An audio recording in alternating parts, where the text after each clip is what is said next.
Hey there. Welcome to Product Marketing Maestros, Tales from the Front Lines. I'm your host, Nitin Karthik. As Director of Product Marketing, I've always found that these real world case studies are really the litmus test when it comes to the effectiveness of any product marketing strategy. And that is why on this show, we dive into the minds of industry titans, as well as rising stars, unpacking their expertise in action packed 15-minute episodes, showcasing the power of product marketing through real world case studies. Today, we're joined by product marketing maestro, Derek Osgood.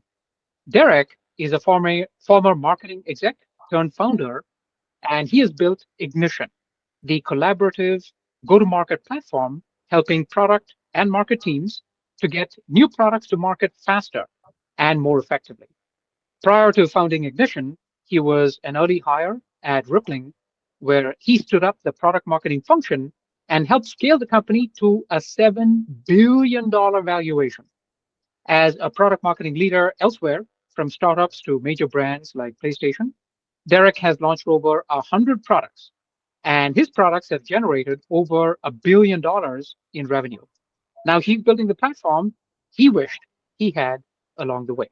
Derek, it is an absolute honor to have you on the show. Welcome. Yeah, thanks so much for having me, Nitin. I'm excited to jam on this stuff. Very cool. Very cool. I mean, your reputation precedes you, and it's really, really exciting to have you on. Okay, so with that, Derek, as we promised our audience, we're talking about a case study. And so let's dive in.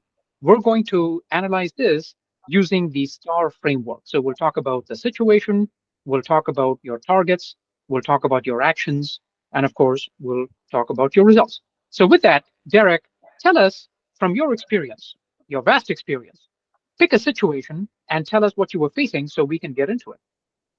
Yeah, for sure. So I think this is kind of a fun one that I like to use for these kind of things. It's actually very early in my career, but I was actually working for a mobile keyboard app developer back when mobile keyboard apps were like a thing before, iOS and Google ended up adding much stronger keyboard support, in their platforms. But, basically like at the time you had a couple of companies like SwiftKey and Swipe and Flexi, and then a couple others that were all building for, basically installable keyboards on your phones.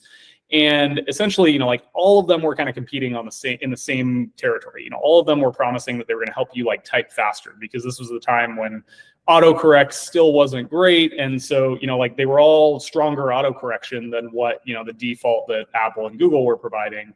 And so, essentially all of us were kind of competing on the exact same set of parameters, which was all just typing speed. But the problem is like typing speed is a pretty amorphous concept. It's not really easy for people to it's not easy for people to measure until they actually go in and like experiment with all three and use the products. And so when you're sitting in an app store, it's really hard to actually differentiate between these couple of products. And there were three big players, but then there were 1,000 really small players that all would just, copycat the, as with the apps, as it tends to work in the app stores, they would tend to copycat literally all of the exact same messaging from those bigger players.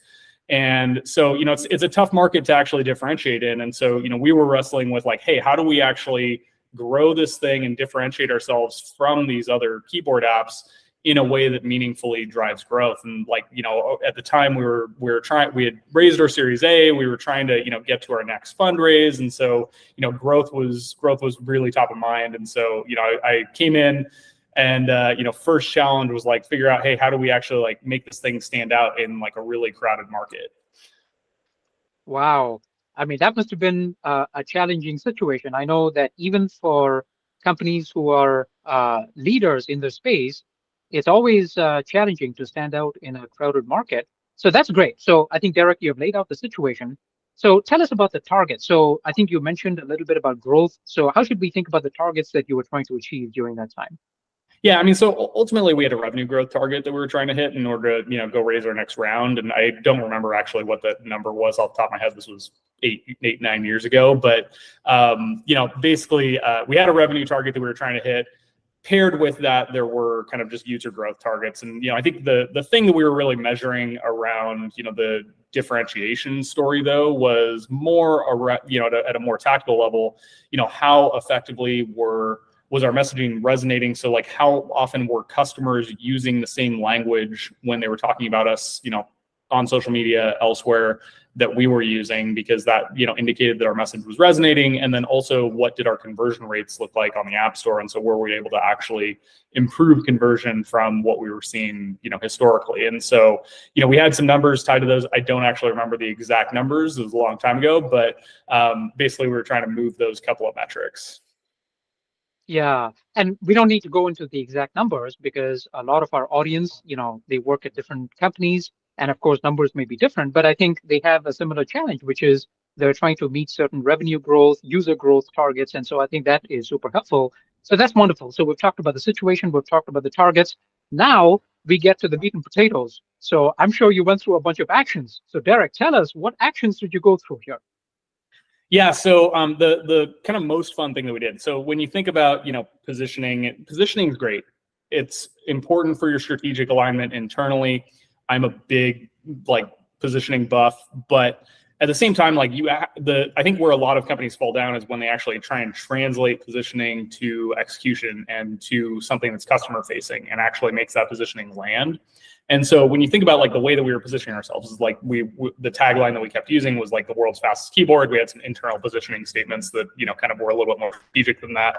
But as the world's fastest keyboard, that is a really hard positioning to actually make land and prove in customers' heads. And so the way that you do it is through external third-party validation, either through customer testimonials, which we were doing a lot of already, but all of our competitors were also doing, or through a combination of kind of awards and third-party reviews. And so one of the things that we did that was really creative was we actually, and this is early stage startup, no budget, no resources to go do anything. We basically found this kid that lived in Brazil that was incredibly fast on his phone, and we pitched him as a Guinness World Record breaker for the world's fastest typing. And so, we flew him up to New York. We brought the Guinness World Record people in, and we had this is all pretty much free aside from travel costs. And, we gave him some kind of rewards for participating, but basically, flew him up, gave him, brought the Guinness World Record people there. They had a record keeper. He basically just typed really fast and broke a Guinness World Record. And the way the Guinness World Records work is that you can kind of create your own records if it's something that doesn't exist already. And so we created this Guinness World Record.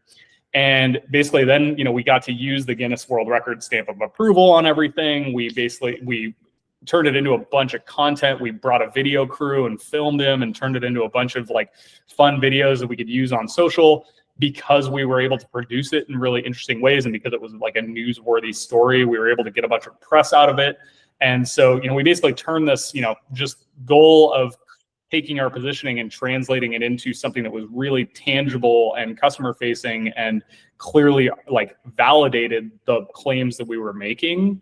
And we turned it into a really exciting campaignable idea that we could then use everywhere.